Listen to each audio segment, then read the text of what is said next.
हम जानेंगे कि शारदीय नवरात्रि का पूजन हम कैसे करते हैं। साथ में ही हम ये भी जानेंगे कि हमें चौकी कहाँ लगानी है, किस दिशा में लगानी है, पूजा हमें किस समय करनी है। यानी कि शारदीय नवरात्रि की पूजा से संबंधित सारे आपके डाउट्स इस वीडियो में क्लियर हो जाएंगे। तो वीडियो को आप अंत तक जरूर देखना। तो देखिए, शारदीय नवरात्रि इस वर्ष यानी 2025 में 22 सितंबर से शुरू हो रही है। 22 सितंबर के दिन सुबह सुबह स्नान आदि करने के बाद हम एक चौकी लगा लेंगे। देखिए, हो सके तो चौकी आप पूर्व दिशा की तरफ लगाइएगा, लेकिन अगर किसी कारण से पूर्व दिशा में चौकी ना लगा पाए तो दक्षिण को छोड़ के बाकी आप किसी भी दिशा में चौकी लगा सकते हैं। दक्षिण में चौकी नहीं लगानी है, इस बात का ध्यान रखिएगा। चौकी लगाने के बाद फिर हम चौकी पर लाल रंग का वस्त्र बिछा देंगे। अगर नया वस्त्र लेके आए हैं तो नया बिछा दीजिए, नया वस्त्र नहीं लेके आए हैं तो कोई बात नहीं, जो आपका पूजा का वस्त्र है उसी को साफ करके आप उसे भी बिछा सकते हैं। इसके बाद हम चावल का आसन देंगे और इस पर हम माँ भगवती के स्वरूप को यानी दुर्गा माता का जो भी स्वरूप आपके पास है, चाहे मूर्ति है चाहे फोटो है, उनको विराजमान कर लेंगे। तो यहाँ हमने माँ भगवती को विराजमान कर लिया है। इसके बाद हमें जवारे बोने हैं। शारदीय नवरात्रि में जवारे का बहुत महत्व होता है, तो हो सके तो आप जवारे जरूर बोइएगा। उसके लिए मैंने यहाँ पर एक थाली ले ली है। थाली में मैंने मिट्टी ली है, तो मैंने जमुना रेत ली है। आप जमुना रेत या बालू रेत कोई भी ले सकते हैं। इसमें हम जौ डाल देंगे और जवारे बो देंगे।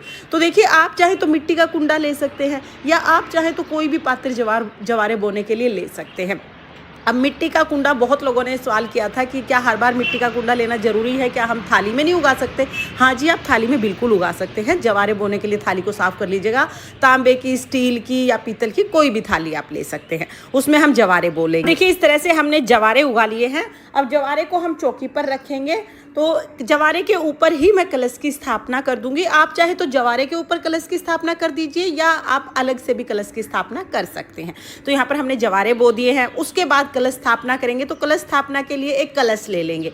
मिट्टी का, तांबे का या पीतल का, कोई भी कलश आप ले सकते हैं। चाहे तो घर में कोई भी लोटा है उसको साफ करके भी उसमें कलश की स्थापना कर सकते हैं। कलश के कंठ पे मोली बांध लेंगे, स्वास्तिक बना देंगे। इसके बाद कलश को हम शुद्ध जल से भर लेंगे। कलश को भरने के बाद उसमें हल्दी, सुपारी, सिक्का, थोड़े चावल और फूल डालेंगे। फिर हम इसमें पंचपलव यानी आम के पत्ते लगा देंगे। उसके ऊपर ढक्कन रखेंगे और इसको हम चावल से भर देंगे। इसके बाद एक नारियल लेंगे, नारियल पर मोली बांध लेंगे, तिलक करेंगे और नारियल को हम कलश के ऊपर रख के कलश की स्थापना कर देंगे। अगर आप खड़ा नारियल रखते हैं तो नारियल का मुख ऊपर की तरफ होना चाहिए, और अगर आप लिटा के नारियल रखते हैं जैसे मैंने रखा है तो फिर नारियल का मुख साधक की तरफ यानी जो पूजा कर रहा है उसकी तरफ होना चाहिए। तो हमने यहाँ पर नारियल का मुख अपनी तरफ यानी पूजा करने वाले की तरफ कर लिया है। उसके बाद थोड़े चावल का आसन देकर गणेश जी को विराजमान कर देंगे। इस तरह से स्थापना हो गई है ना। हमें पहले नवरात्रे के दिन करनी है, बाद में हम इसी चौकी पर पूजा करेंगे रोजाना। तो देखिए, स्थापना करने के बाद देसी घी का दीपक हम जला देंगे। आप चाहें तो आप अखंड दीपक भी जला सकते हैं या आप चाहें तो नॉर्मल दीपक जलाकर आप पूजा कर सकते हैं। तो मैंने यहाँ पर नॉर्मल दीपक जलाया है। दीपक जलाने के बाद हाथ जोड़ के हम संकल्प करेंगे, हे माता रानी, आज से 9 दिन के लिए मैं अपने घर में आपका पूजन व्रत कर रही हूँ या कर रहा हूँ। आप मेरी पूजा को स्वीकार करें और इन 9 दिनों में मुझसे या मेरे परिवार के किसी भी सदस्य से कोई भी गलती होती है तो उसे क्षमा करें। इस तरह से हम बहुत प्रेम पूर्वक संकल्प करेंगे। संकल्प करने के बाद फिर हम अपनी पूजा शुरू कर देंगे। तो देखिए, पूजा में हमने देसी घी का दीपक जला दिया है। जल के छींटे लगाकर भाव रूप में हम सभी को स्नान करा देंगे। इसके बाद हम वस्त्र के रूप में गणेश जी को जनेऊ समर्पित करेंगे, साथ में मोली भी समर्पित कर देंगे। अगर जनेऊ नहीं है तो कोई बात नहीं, सिर्फ मोली समर्पित कर सकते हैं। माता रानी को हम चुनरी उड़ाएंगे। लाल रंग की नई चुनरी लाएं आप और वो माता रानी को जरूर उड़ाएं।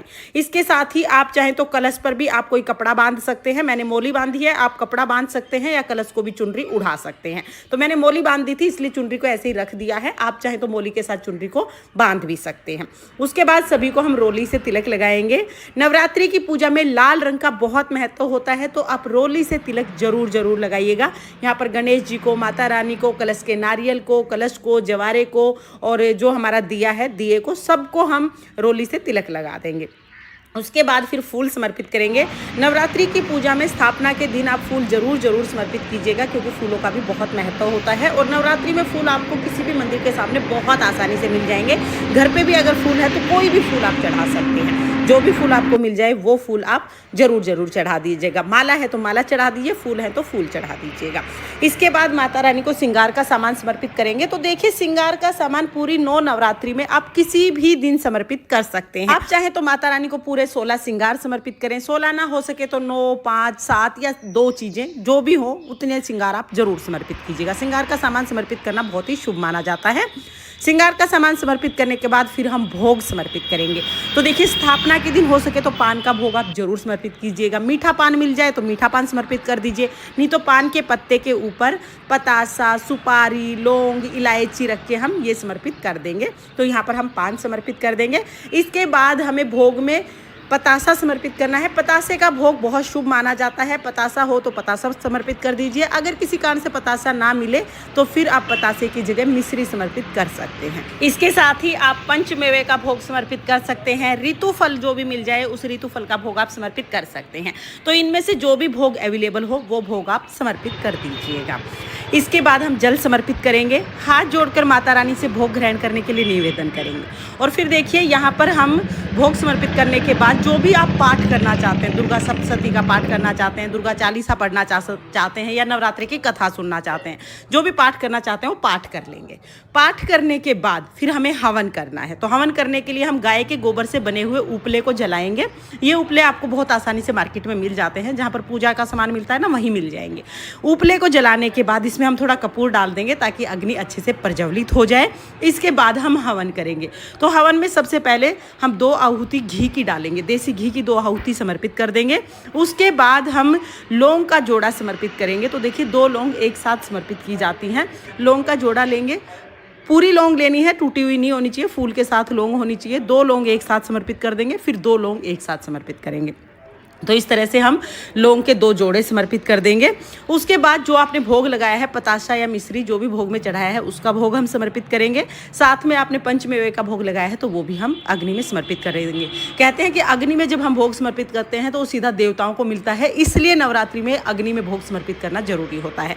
इसके बाद जो भी आपने पान चढ़ाया है, ये पान देखिए हम इसको फोल्ड कर लेंगे और जो लौंग है ना वो इसके ऊपर हम इस तरह से लगा देंगे तो एक बीड़ा बन जाएगा। इस तरह से पान का बीड़ा बना के ये पान भी हमें हवन में ही समर्पित कर देना है। तो इसको हम हवन में समर्पित कर देंगे। पान समर्पित करने के बाद फिर आप थोड़ा कपूर डाल दीजिएगा ताकि अग्नि अच्छे से प्रज्वलित हो जाए। इस तरह से हवन हो जाएगा। उसके बाद अपने हाथ में थोड़ा सा जल लेके सीधे हाथ में ये जल हम चौकी के ऊपर से, यानी जो हवन है हवन के ऊपर से वार देंगे।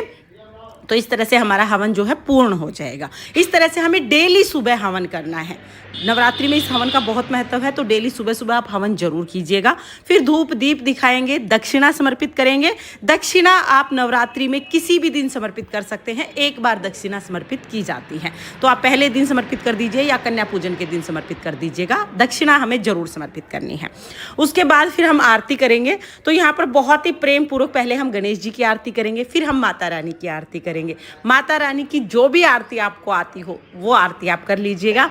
हम तो यहाँ पर अम्बे तू है जगदम्बे काली, जय दुर्गे खप्पर वाली, तेरे ही गुण गाए भारे। इस तरह से हम बहुत ही प्रेम पूर्वक माता रानी की आरती करेंगे। फिर हाथ जोड़कर पूजा में रही कमियों के लिए क्षमा याचना करेंगे और अपनी मनोकामनाओं को पूर्ण करने के लिए माता रानी से प्रार्थना करेंगे।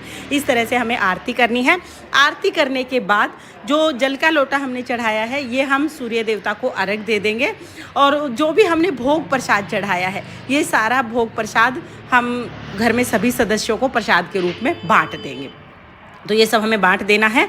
चौकी ऐसे ही रहेगी और चौकी पर हम क्या करेंगे, जो हमने श्रृंगार का सामान चढ़ाया है ये चौकी पर ही रहेगा, दक्षिणा भी चौकी पर ही रहेगी, सिर्फ हमें प्रसाद उठाना है। तो प्रसाद हम पूजा के तुरंत बाद ही उठा के सब में बांट देंगे। इस तरह से हमें पूजा करनी है। पूरे 9 दिन तक हमें इसी चौकी पर पूजा करनी है। शाम को भी आपको चौकी पर दीपक जलाना है और शाम को भी माता रानी को भोग समर्पित करना है। तो इस तरह से हम पूजा कर लेंगे। अगले दिन पूजा कैसे करनी है, क्या क्या चीज़ें उठानी है, कैसे चौकी की सफाई करनी है, इसका अलग से वीडियो मैं चैनल पर अपलोड कर दूंगी। आप उसे भी एक बार जरूर देखना। नवरात्रि के पहले दिन की स्थापना और पूजा का ये वीडियो है। तो पहले दिन की स्थापना पूजा मैंने पूर्ण रूप से आपको बता दी है। आपको ये स्थापना पूजा की सरल विधि कैसी लगी कमेंट करके जरूर बताना। और अगर ये वीडियो आपको पसंद आई हो, वीडियो आपके लिए थोड़ी बहुत भी यूजफुल हो, तो प्लीज़ वीडियो को लाइक कर देना और चैनल को सब्सक्राइब कर लेना।